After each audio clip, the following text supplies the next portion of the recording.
little less than 1 year from today, you will go into the voting booth and you will select the next president of the United States of America.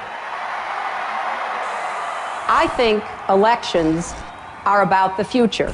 But how do you determine what will happen in the future? Well, you have to look to the record. You have to look to what we say in campaigns. Egotism, and what we have done during our narcissism. Islamofascism is real. Their goal is to unite the world under a single jihadist caliphate. Use fear and falsehood. My view is we had a double Guantanamo. What do you talk about when you have nothing to say? This is insane. Some of these people frighten me. They frighten me. President Bush has talked about our staying in Iraq for 50 years. Maybe 100. The danger from Iran is grave. Well, I'm not concerned about the voters. It'll be a really nice fruitcake. But I can't be president unless you choose me to be, and I hope you will. Deficit financing, big government, more taxes, more bureaucracy, more regulations, more policing the world.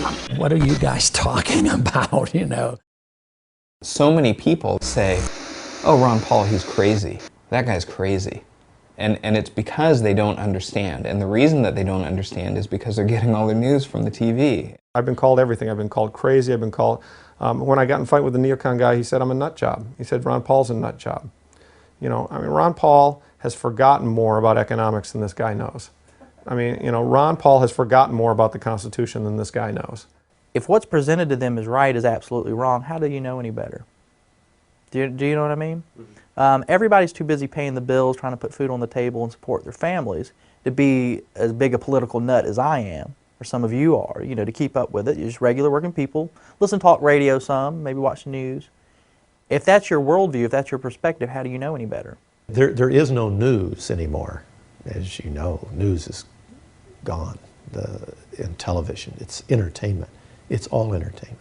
The media are almost incapable of reporting and even understanding the Constitution and the way that the Constitution is supposed to be respected.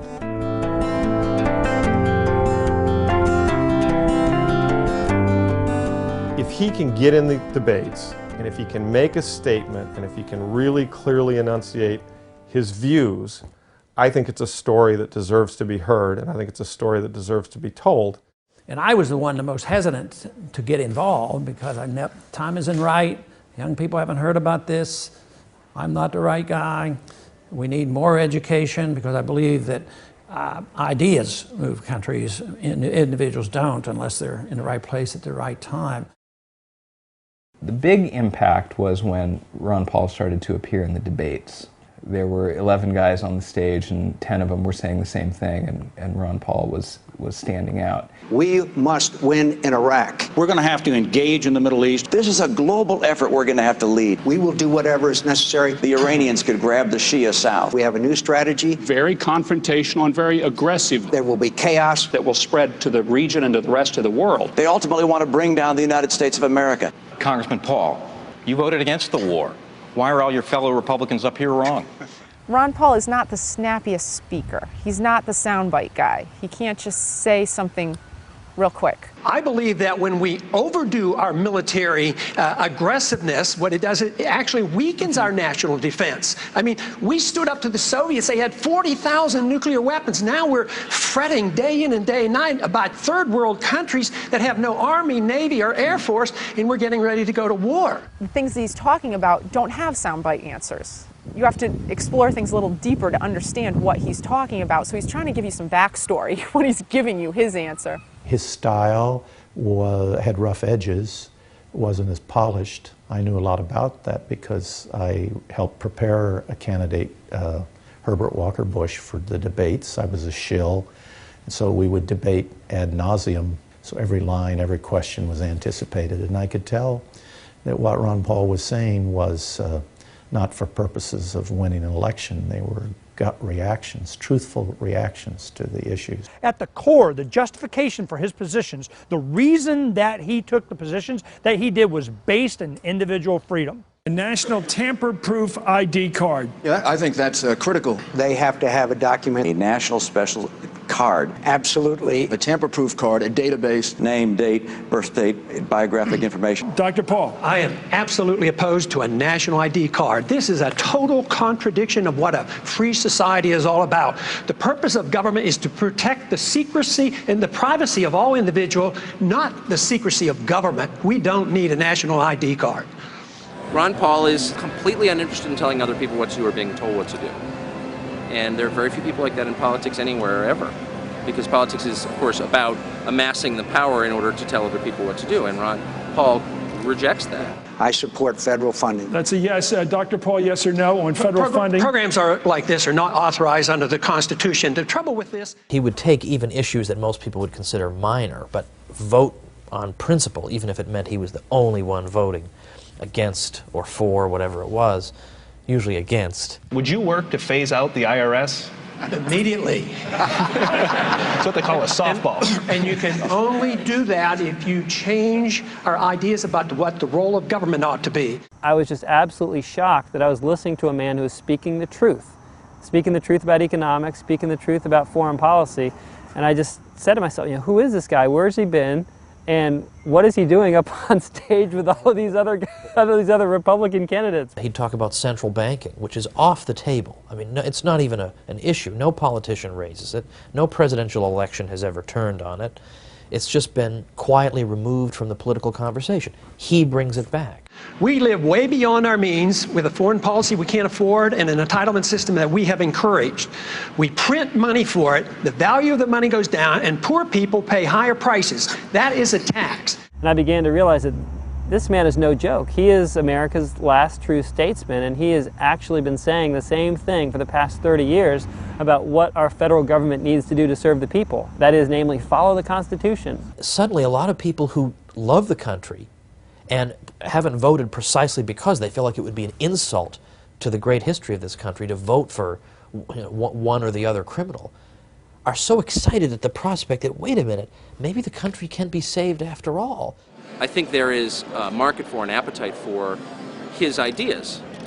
And his ideas are, pretty straightforward. If you sort of allow people to do what they want, they're going to make a ton of mistakes. They'll do more things right than wrong.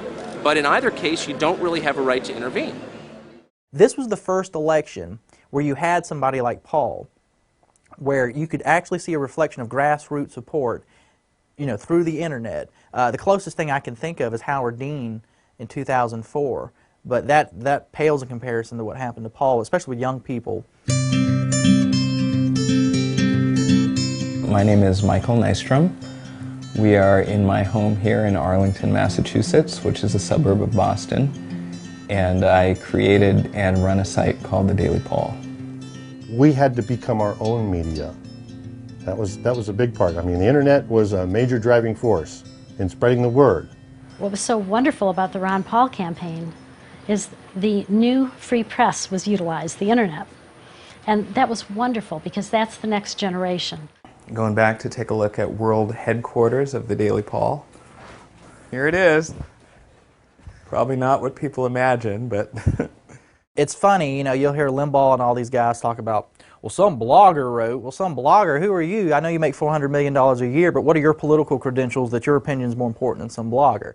This is just right off the kitchen. I like to say that I work from the kitchen table. This is the power of the internet, that a guy in his kitchen can have this kind of an impact. The community of websites that was created by the Ron Paul movement is really quite phenomenal. It's like its own world. The Ron Paul forums and the Daily Paul became to be the two prominent user communities for the Ron Paul movement. I look at it as somewhat of a crucible, or it's a place where ideas get thrown in and there's lots of fire and sparks, and then something comes of it. Me and Brian, we met at a meetup group, and we talked about ways that we could harness the internet.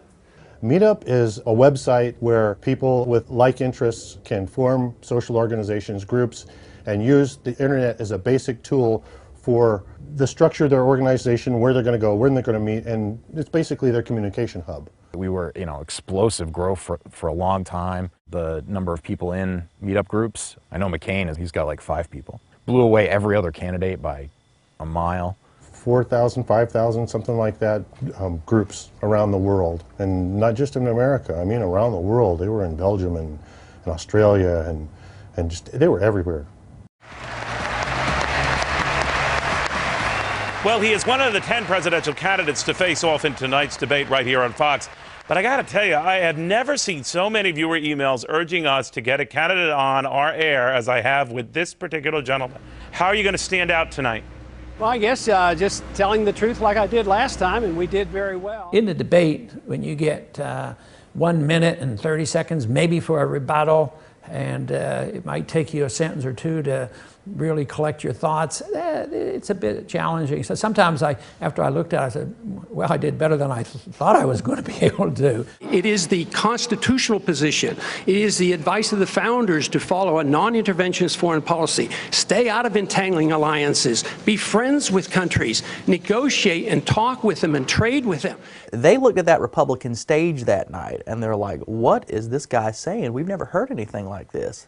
And what's better, it makes a lot of sense. So there's a lot of merit to the advice of the founders and following the Constitution.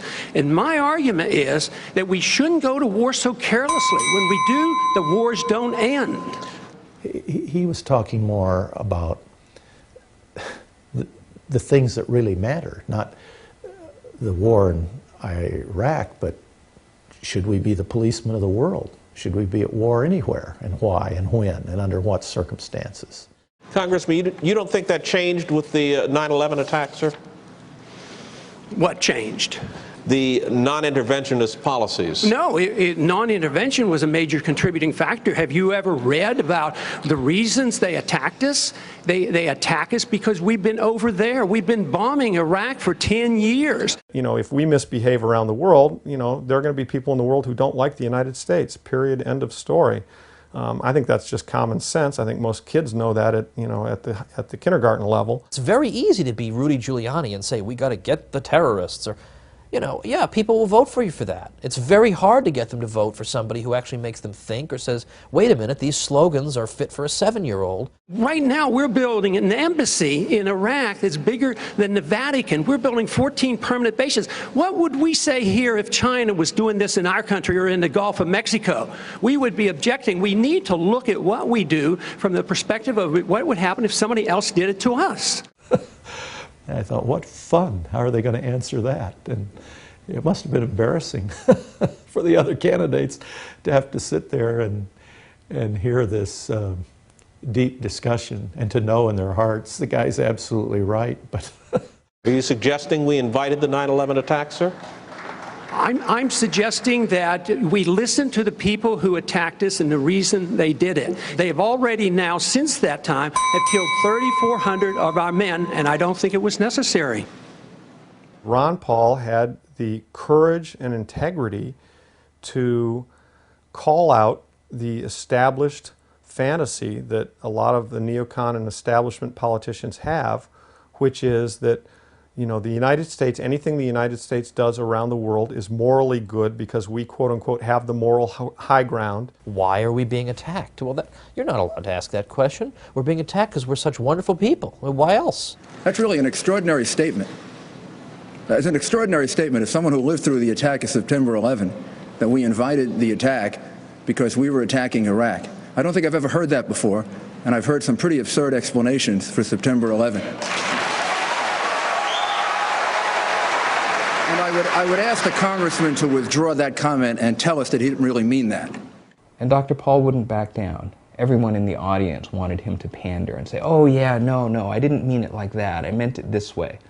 And he took that opportunity to educate the people. Paul explained the concept of blowback to an audience, most of whom probably did not want to hear that, or more importantly, have never heard that.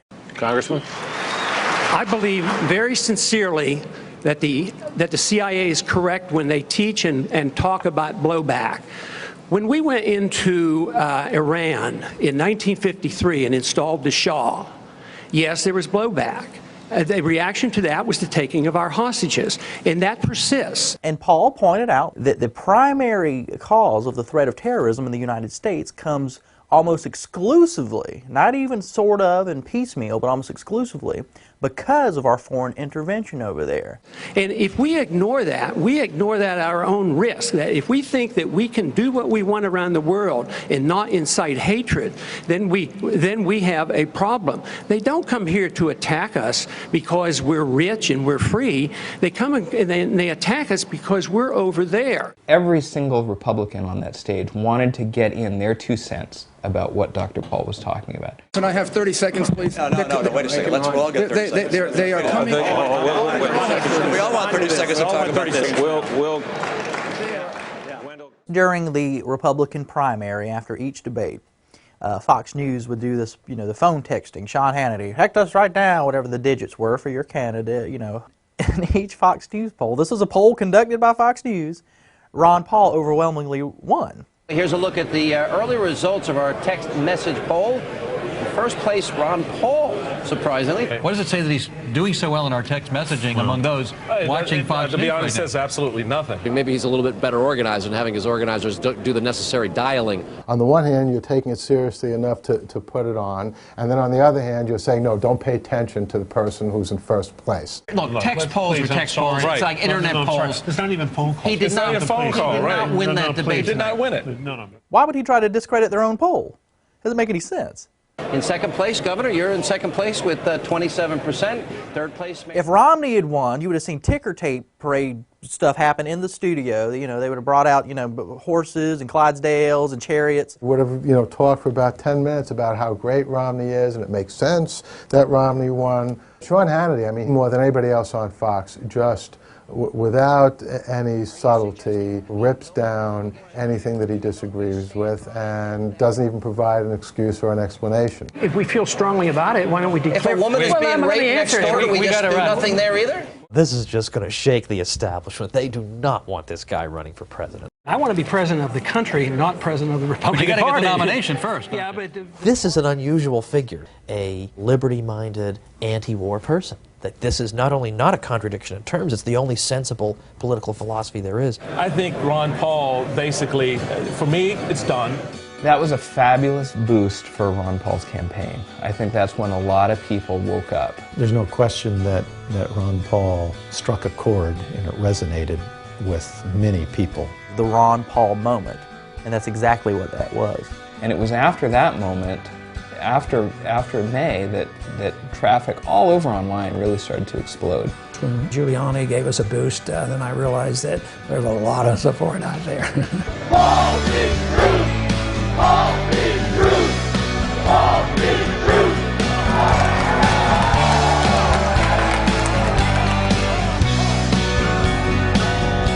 What happened to your party?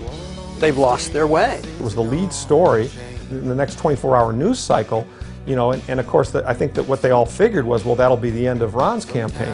Ron Paul is a no one. Ron Paul really has no business being on stage. And they have no idea what's going on. Why stomp out the grassroots candidate and only reward those with $100 million that get money from the special interest? Republican presidential candidate Rudy Giuliani is being assigned some summer reading. If there was a Guinness Book of Political Showmanship, Congressman Ron Paul would be in it today. I'm giving Mr. Giuliani a reading assignment. We have Mr. Giuliani studying tonight. He's home reading all those books. And he's going to come back and he's going to apologize to me. And he's going to say, I'm sorry, Ron, I just didn't know. This is what I expect him to read before the next debate. The titles include Dying to Win, which looks at the motives of suicide bombers, Blowback, which examines U.S. foreign policy. Ron Paul was able to have a press conference afterwards showing that indeed the government reports themselves have been talking about the same things he had. Paul brought along Michael Scheuer, the former head of the CIA's Osama bin Laden unit. Our leaders tell us that the Muslims hate freedom and hate liberty and hate women in the workplace, and that's got nothing to do with it. It has everything to do with what we do in the Islamic world. Jeremy in California, Giuliani's response to Paul and the subsequent applause by the audience just goes to prove how ignorant and arrogant we are here. That's a book list all Americans would be well served to read. The reason this got so large so fast was because people did exactly what they wanted to express themselves to their peers, the people that mattered on their street corner in their neighborhood. You know, traditionally in politics, and I was told early on when I first got in politics, you know, you develop your logo and you stay uniformed, and everybody does this, and you put this on every piece of literature and your TV, your bumper stickers, everything else. And I kept remarking the characteristic of our campaign was there was no characteristic. You know, it was miscellaneous, spontaneous, homemade, and all shapes and sizes and colors. And it turned out that it was not uniform, and everybody knew it, but it didn't seem to hurt us.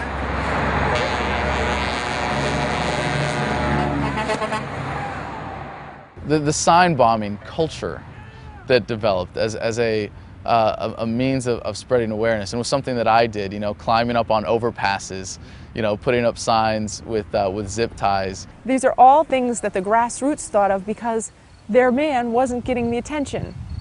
So they basically had creative tantrums. We started the Ron Paul Revolution sign production. Okay, here we go.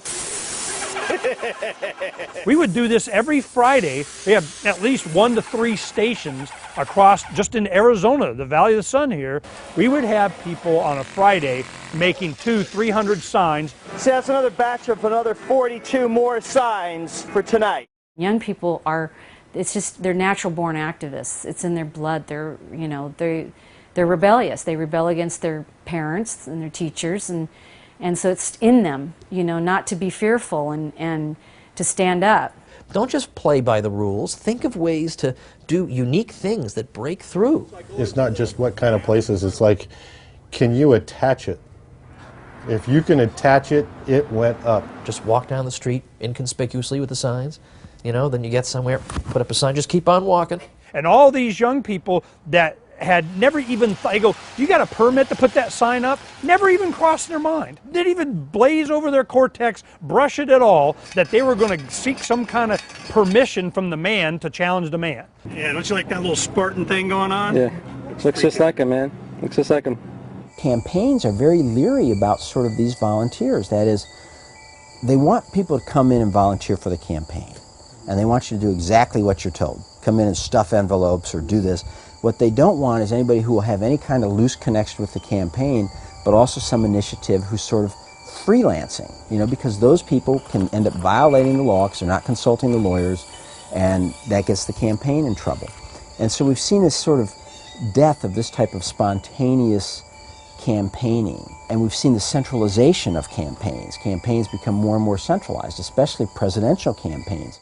Many people got very passionate and gave their time or their money or just rose in a way above those regulations you were talking about and said, we're not going to do things the normal way. And I think that's why the Ron Paul campaign was successful, and why people have tried to imitate it haven't done very well, because they've tried to plan it, and you can't plan it. You have to inspire people and let them do what they do best.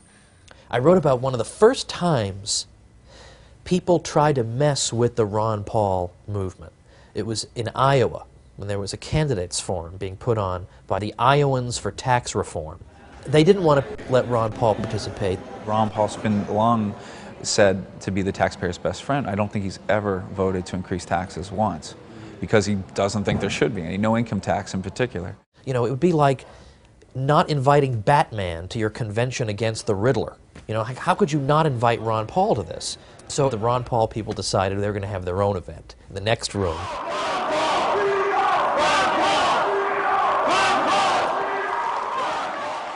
They ended up getting twice as many people at their event, which was much more interesting. There was no propaganda in it. It was all real information. We now live in an age, now for a good many years, way too many years, that the federal government owns all our income and we're permitted to keep a certain percentage. That is the terrible notion of the personal income tax, which we should get rid of.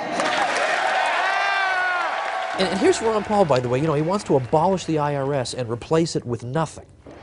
Well, yeah, I can understand why you wouldn't want to have him at your candidates forum. I've been involved in startups before. My background is starting a hospital software company, so you understand the power of organization. But what I hadn't really experienced in my life was the power of spontaneous order, where people see a shared vision. They come from all different political philosophies, all different life experiences, but there's a shared vision of what it means to be Americans and have a country that follows the rules. And things just started coming together.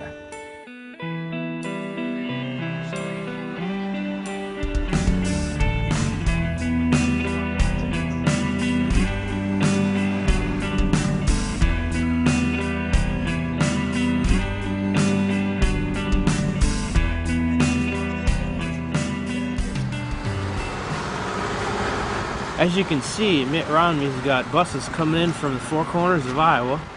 They gave all their voters yellow shirts. We were parked right at the entrance. We watched every one of Mitt Romney's buses pull up, and they'd have their little delegation out there to round these people up. They didn't let them talk to anybody. I mean, you couldn't even talk to them. Restore our Constitution, Ron Paul. Just herd them in there, and I guess they got them to vote, and then they would do whatever they wanted. Looks like it's a carnival. Get the kids in so you get the parents in. One big carnival ride. We haven't had the richest campaign, but we have had the hardest working, most enthusiastic, dedicated group of people who know and understand it's worth the effort. I think all of us, including Dr. Paul himself, were blown away by the grassroots response. I don't want to use the word out of control. It was unbelievable from then on. The kids would hear about the campaign on the internet and look at the videos and get their parents involved.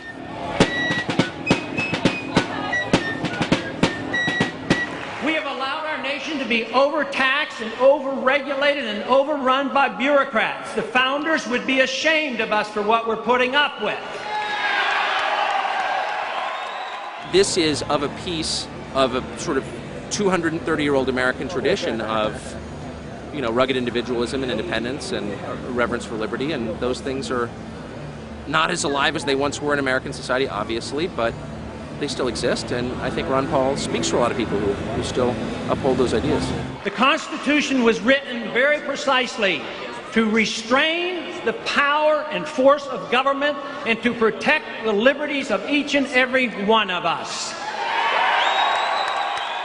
I do think you should value people who speak from the heart and who tell the truth. And you should also value people who honor the vision of your founders and respect the most sublime constitution devised by human intelligence. You're basically saying that we should take our marching orders from Al-Qaeda. If they want us off the Arabian Peninsula, we should leave? No! I'm saying we should take our marching orders from our Constitution. That's where I take my marching orders, not from any enemy. Over this way. They were downright rude to him during the debates. Some of these anchor guys would marginalize him and disrespect him there in front of national television audiences, and it was shameful. Congressman Paul, yet another question about electability. Do you have any, sir? Fox News' intent and purpose was to discredit Ron Paul because he represented what the Republican Party used to be, but better yet, what conservatism used to be. So you're suggesting that I'm not electable and the Republicans don't want me because I'm a strict fiscal conservative, because I believe in civil liberties? Why should we not be defending civil liberties? And why should we not be talking about foreign policy that used to be the part of the Republican Party? Let me see if I get this right. We need to borrow $10 billion from China, and then we give it to Musharraf, who's a military dictator who overthrew an elected government, and then we go to war, we lose all these lives promoting democracy in Iraq. I mean, what's going on here? Congressman, we are one nation. We can't be divided. We have to be one nation under God. That means if we make a mistake, we make it as a single country, the United States of America, not the divided States of America. When we make a mistake, it is the obligation of the people through their representatives to correct the mistake, not to continue the mistake. And that's what we do on the floor of the Senate? No, we've dug a hole for ourselves, and we've dug a hole for our party. We're losing elections, and we're going down next year if we don't change it, and it has all to do with foreign policy, and we have to wake up to this fact. Even if we lose elections, we should not lose our honor, and that is more important than the Republican Party. We've lost over 5,000 Americans over there in Afghanistan, in Iraq, and plus the civilians killed. How many more do you want to lose? How long are you going to be there? How long? What do we have to pay to save face? That's all we're doing is saving face. It's time we came home. Gentlemen, thank you. I want to tell you that that kind of isolationism, sir, is what caused World War II. We allowed Hitler to come to power with that kind of attitude of isolationism and appeasement. Okay. I just finished having Thanksgiving with the troops, and their message to you is, let us win. Let us win. That's what they want. The presidential candidate that received more campaign contributions from active duty troops than all others put together, of course, is Ron Paul.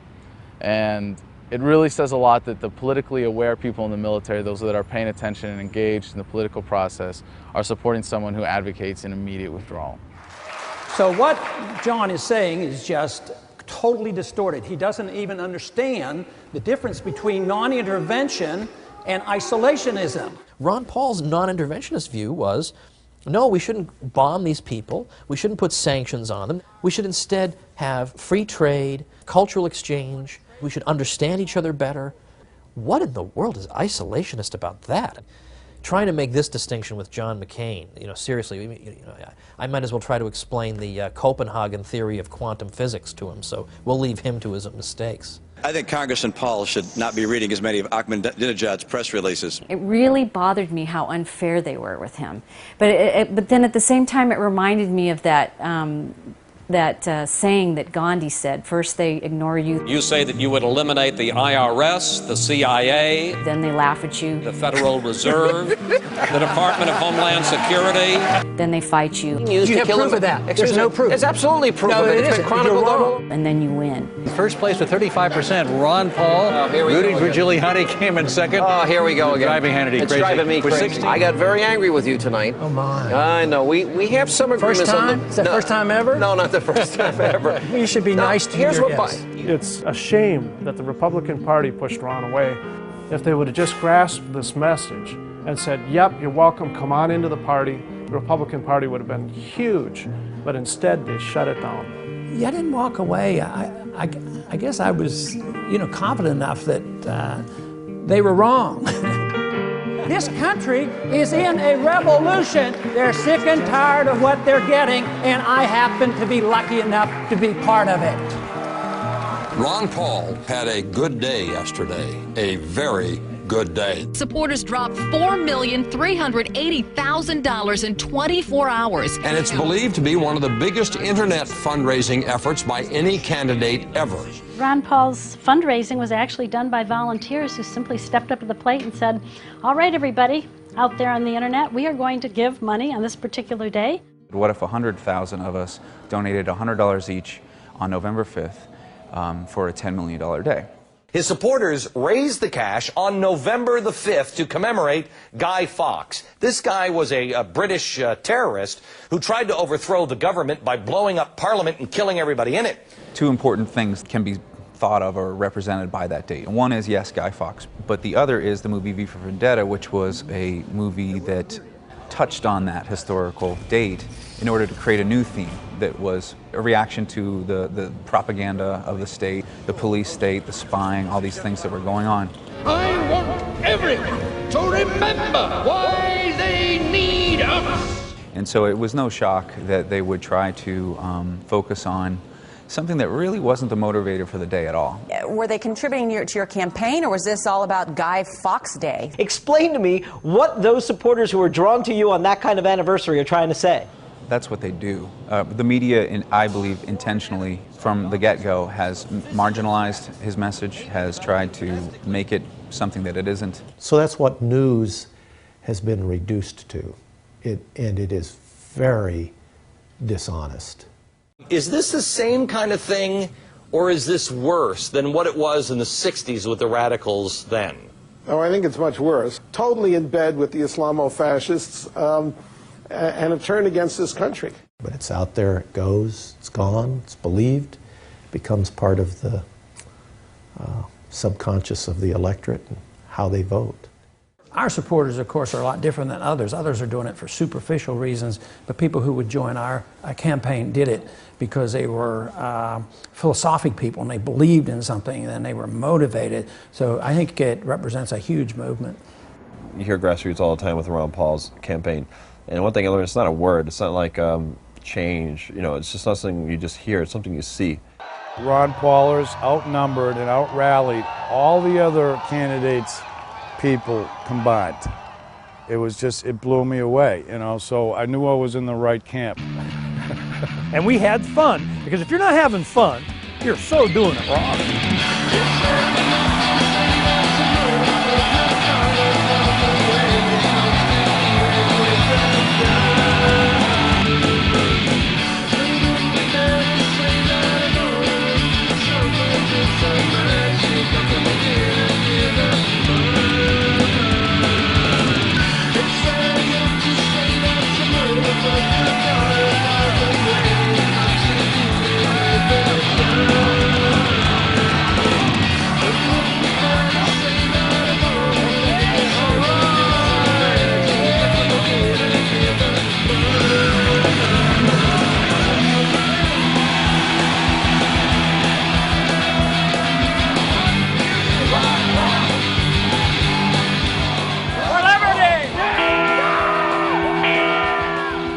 Ron Paul, you know, he kind of strikes us the grandfatherly neighbor next door, and he's not the guy you think is going to lead a charismatic movement, you know. Everything about the whole campaign was so innovative and different from what you're accustomed to seeing, and I think everybody's bewildered in the whole political arena right now, going, how did this happen? And how come I can't make this happen to my campaign?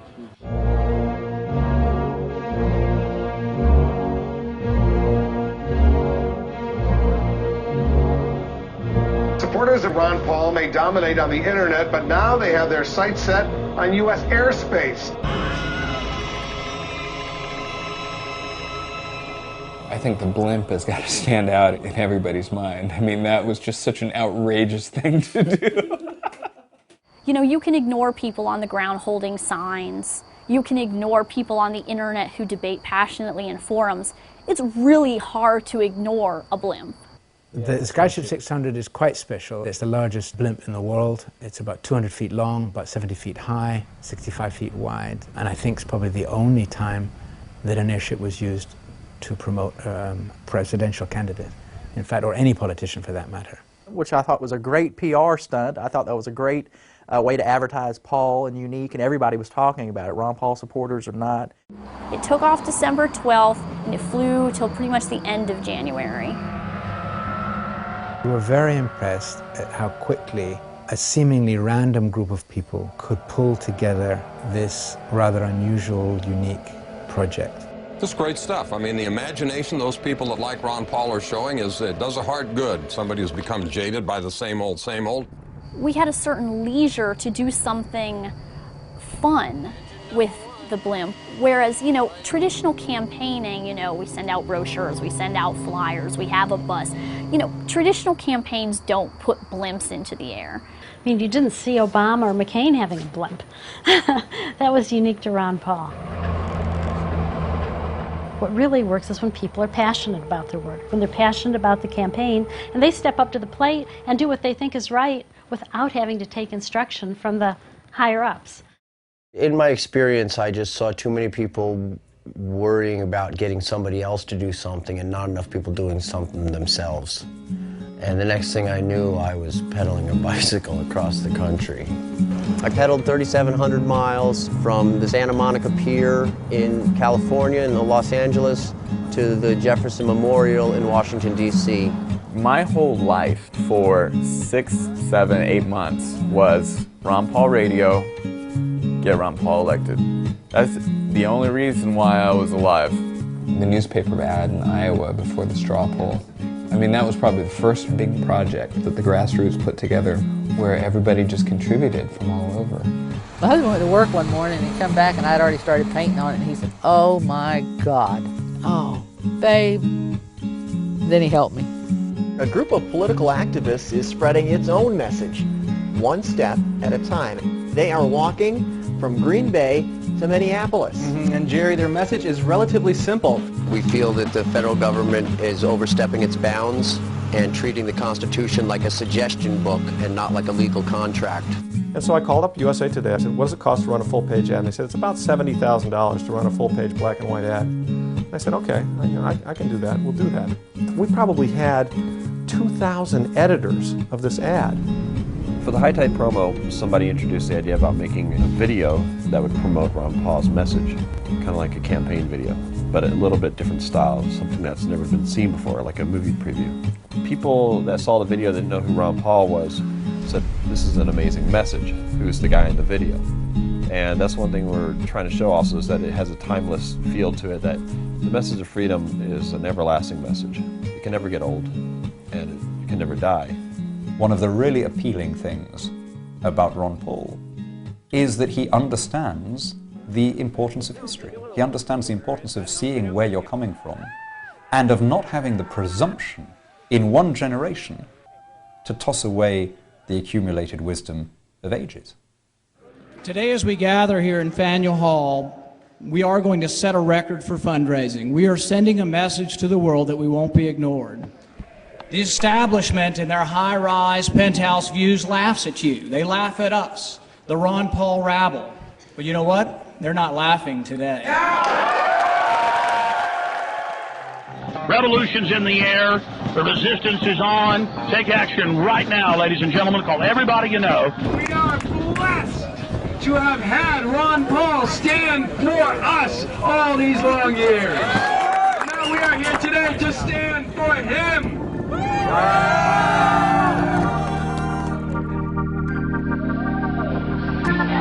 So what do you think, man? That was awesome. Success? Success? Absolutely. 5.5 million so far. Man. You set the record.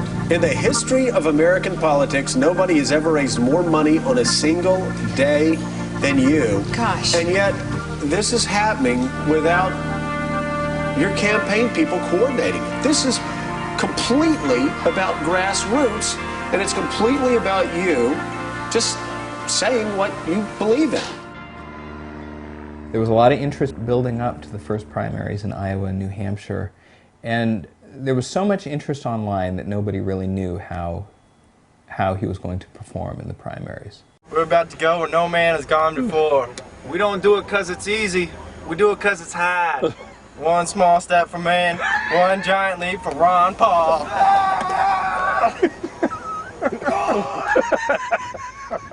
New Hampshire was just a blast. We put up so many signs in freezing cold weather. We were spray painting signs at 2 in the morning. The spray paint cans were freezing, so you'd have to take them inside after they had cooled down too much. It's so cold out here. My hands are too numb to even know they're cold. You know, we'd have the stuff inside, bring it outside, spray it real quick, go around. We had a circle. And we just kept, you know, hundreds of signs that we did. The primary hasn't happened yet. Nothing has been decided. The final push is underway to win the people of New Hampshire over. Some reporters would ask me in the run-up to the presidential primary, whose hide were Ron Paul votes coming out of, and my usual answer was, you know, no, Ron Paul's people are Ron Paul people.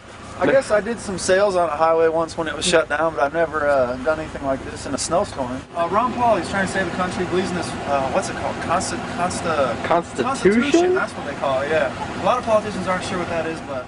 Most successful, all successful campaigns in New Hampshire, especially in the presidential primary, have grassroots support. There are campaigns that try and do what I'd call Potemkin Village campaigns. It looks like there's grassroots support, but you look underneath it and it's all AstroTurf. There's nothing, there are no roots.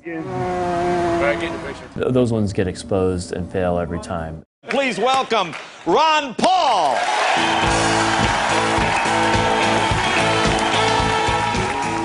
Now, I got to ask you, this seemed really unfair to me. You were excluded from the debate last night, and I'm trying to figure out why Fox News chose not to put you on. One of the 5 men sitting at this table tonight will be the Republican presidential nominee. It seems like you should be kicking somebody's ass right now. You know, in 1964, my father was not even showing in the polls, but he went on to win the Republican primary. It's too early for you to decide on who's going to be the nominee, and you should allow all the voice to be heard, especially early in these races. We don't let the media or anyone else pick who's a real legitimate candidate and a serious top-tier candidate and who is not. The voters make those decisions. And so we withdrew our sponsorship.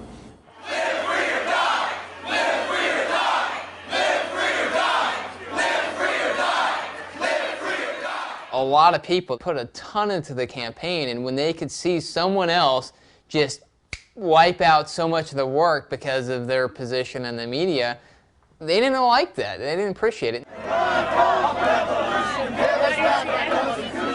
The truth of the matter is we do enjoy the circus, and the fact that it was a very competitive primary on both sides of the ballot only made it a better show. But everyone had a lot of hope. I know I had a lot of hope that he was really going to break through and come in first or second. Your generation, the young people of this country, have awakened, and this is just going to be the beginning of something very, very big for this country. I thought Ron Paul would probably be in the mix for that and could finish as high as 3rd in New Hampshire. He finished a couple of thousand votes out of that. And with a lot of support both in-state and with out-of-state people coming to New Hampshire to try and promote the message. I was totally surprised by how the results went, but I mean, what can you do at this point besides not agree with it? After Super Tuesday, which was in February, a lot of enthusiasm just got drained away. Super Tuesday is almost completely in the books. The polls get ready to close for Republicans. Here we are. New Jersey, Republican primary, John McCain, we project the winner. In New York, also John McCain. In Connecticut, we project John McCain the winner there as well. California is his. McCain is garnering enough GOP support. McCain with a large sweep of victories around the country.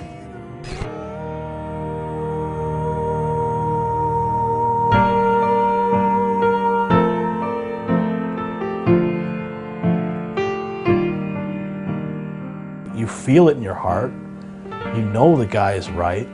You want him to win. And the numbers don't show. You see the support. What do you do? I mean, of course you're going to get discouraged. Though victory in the conventional political sense is not available in the presidential race, we must remember elections are short-term efforts. Revolutions are long-term projects. I was disappointed when that letter went up on the website. I didn't want it to end. I wanted Ron Paul to stay the course. You know, it's not for me to say. I mean, who would want to be in a mess like that? Who would want to campaign the way that he had to campaign for as many months? You know, it's a thankless task. He was the vehicle by which we could express our dissent. Give a finger to the man all the way up to the end as far as we could take this. But there's another thing that I think we ought to do. We ought to make a grand display. We ought to have a true march to show what our numbers are. Ron Paul came out with his video, telling people that he wanted to have a march. And they took it upon themselves to organize it. And they did it themselves, without the campaign, without Ron Paul. They just did it.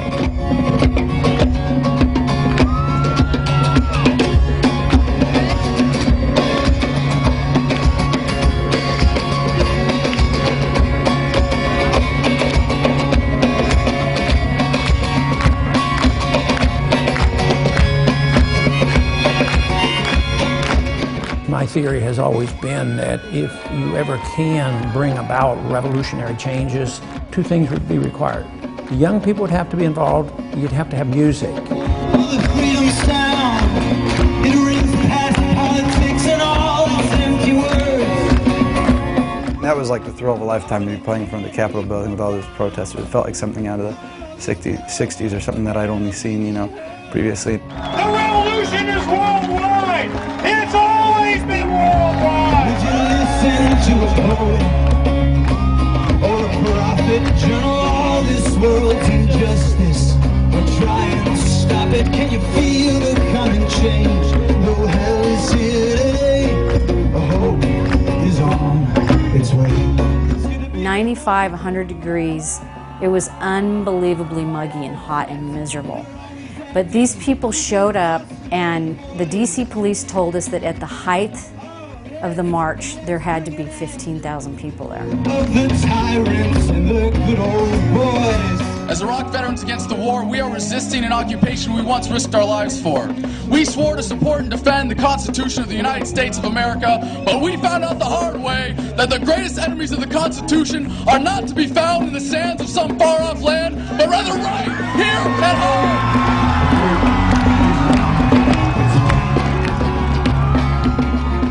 No more central planners, no more bailouts and billions for the bankers. We're surrounded by the John McCains, the Bob Doles, Hillary Clintons, Barack Obamas, Chuck Schumers, all these interchangeable nobodies and liars and thieves and killers. Even though people were upset about the government, upset about some of the things that are happening, it was so happy.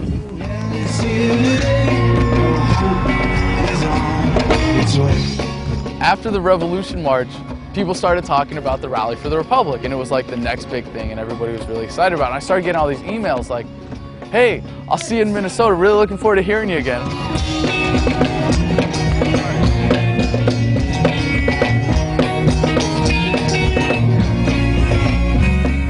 St. Paul happens to be the evil twin this year. The GOP convention was getting ready. Everything was kind of blocked off, so that's what made it such a ghost town. And then you have the military standing on the roof of the building with their binoculars. You have the National Police State in evidence at the Republican convention and at the Democratic convention. I mean, it's just with all of this security and this elevation of these people into some sort of American royalty. What I understand is they spent $50 million on security. They built a cage around this building. They had riot cops, you know, they had their big billy clubs and their tie wraps for handcuffing people, and they just looked intimidating as hell. You know, the Republican Party has all the money. They could spend tens of millions of dollars on their crummy convention. We got these huge billboards, you know, with Ron Paul quotations up on them, greeting the delegates as they get there. And I thought, man, that is such a gutsy, in-your-face thing. Things that are in your face, we are here, man. You know, we are not going away. Ron Paul came on into the university area and met with us. He led us for 2 miles through the streets, proving that you can lead the country at 73 years old. It was just a joy to be able to walk with him, walk behind him, around him. He led us over to the Fed building, and we were just chanting and cheering the whole time. We have just finished off leading a protest march to the Minneapolis Federal Reserve Bank, where Ron Paul gave a wonderful speech in front of this wonderful palace dedicated to fake money.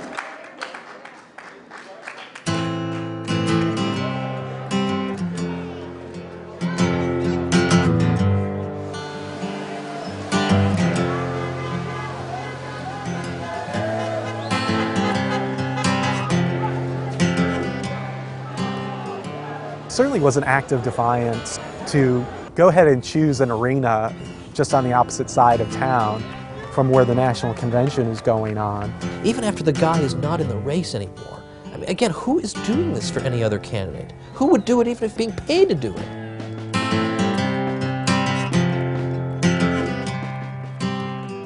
And this is real. This is where it's at. This is where we're, this is where we take our country back.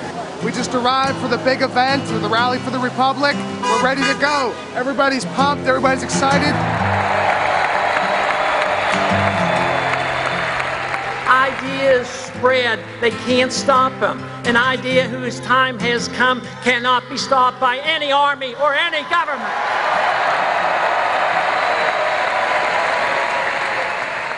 It was the culmination of everything that his whole campaign stood for. In a stadium like that, and to see all these people interested in something that I thought I was a loner, almost in the ideas, and I'm sure Ron Paul felt the same way at one time.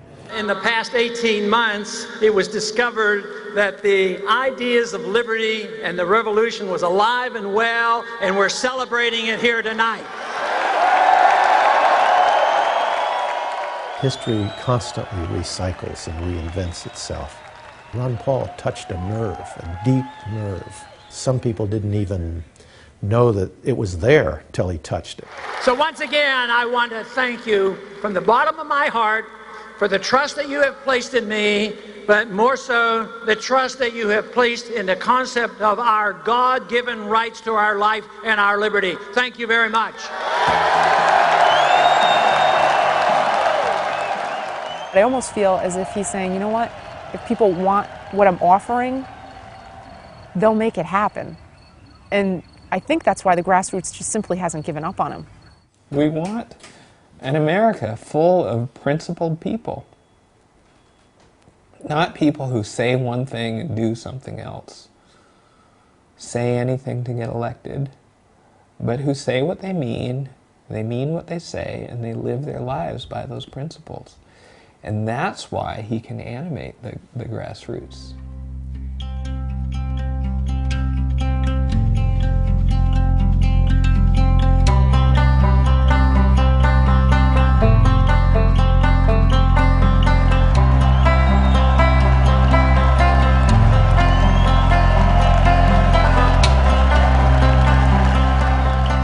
So long term, it's changing people's hearts and minds, and that's where we've made the progress.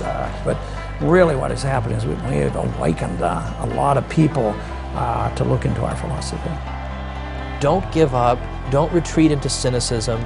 Even if we don't win, life is about fighting for something greater than yourself. It's a good thing to fight for what's right, and it's enjoyable to fight for what's right, and it's immensely satisfying to fight for what's right. Let it not be said that we did nothing.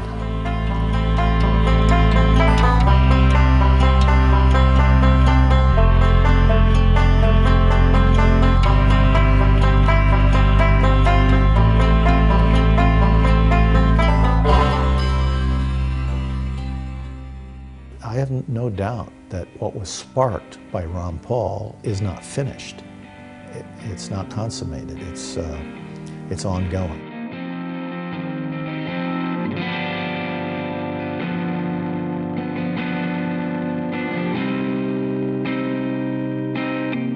What we saw in 2007 and 2008 was the beginning of something that not only is still with us, and it endures. Why? Because it is about policy.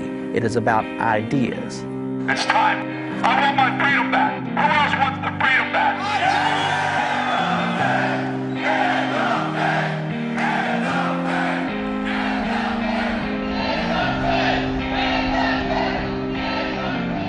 The Federal Reserve, which many conservatives now recognize is the root of our financial problems, that was off the board. You couldn't talk about it a couple of years ago. Can we talk about it now? Why?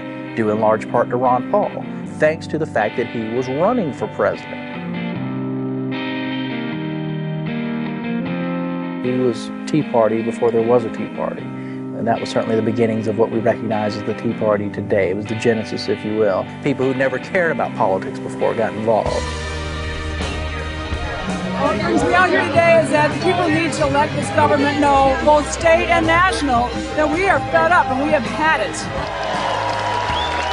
If you voted for TARP, you're out. If you voted for the bailouts, you're out. If you supported Bush's spending, you're out. The Tea Party doesn't like that.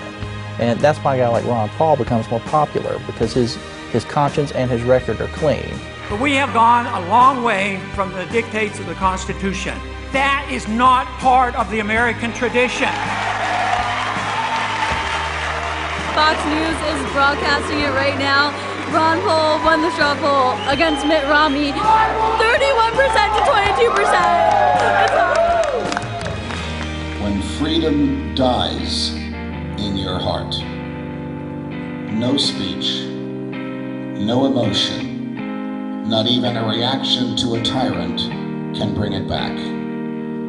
But when freedom lives in your heart, no speech and no tyrant can take it away. God love you.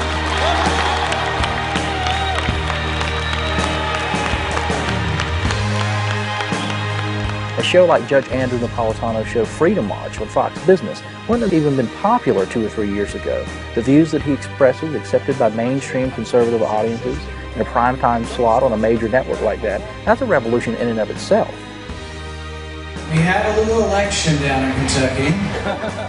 We've come to take our government back.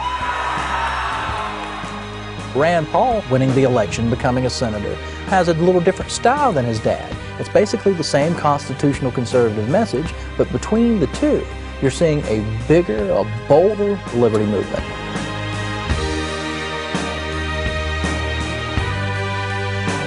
To see how much influence Ron Paul is having on Capitol Hill now versus the past decade, where he gets to question members of the Federal Reserve in front of everybody, gets to drag Austrian economists up there on Capitol Hill and question them. That's a revolution in and of itself. People are hearing things that are not Keynesian economics. They're hearing things that are the exact opposite of what they've always been told. Why does that happen? Why does Ron Paul have that chair? Because you cannot deny his influence, and even his harshest critics on the Republican side now have to admit it, accept it, and deal with it. Put your hands together as I introduce the champion of the Constitution, Congressman Ron Paul.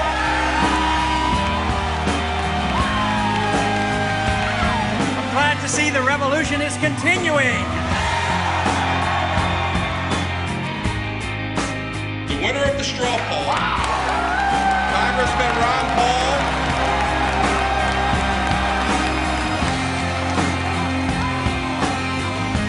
It's great that I'm able to announce once again that I am a candidate for the presidency in the Republican Party primary.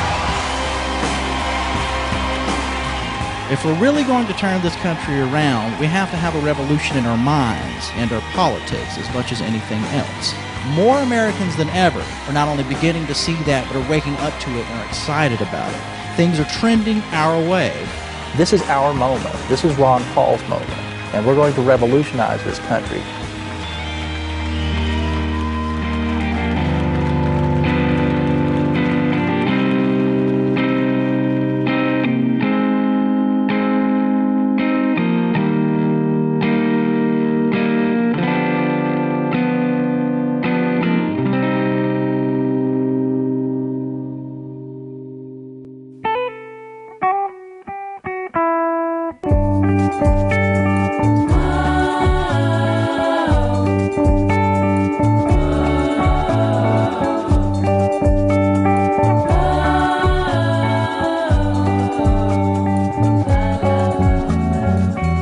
So you're off to wander a new land, where the rivers wind through the villages, by the reaching trees and the talking birds, smoke exotic leaves with adventurers. And as the wind it goes, so must you. If you've got to run, whoa, safe travels.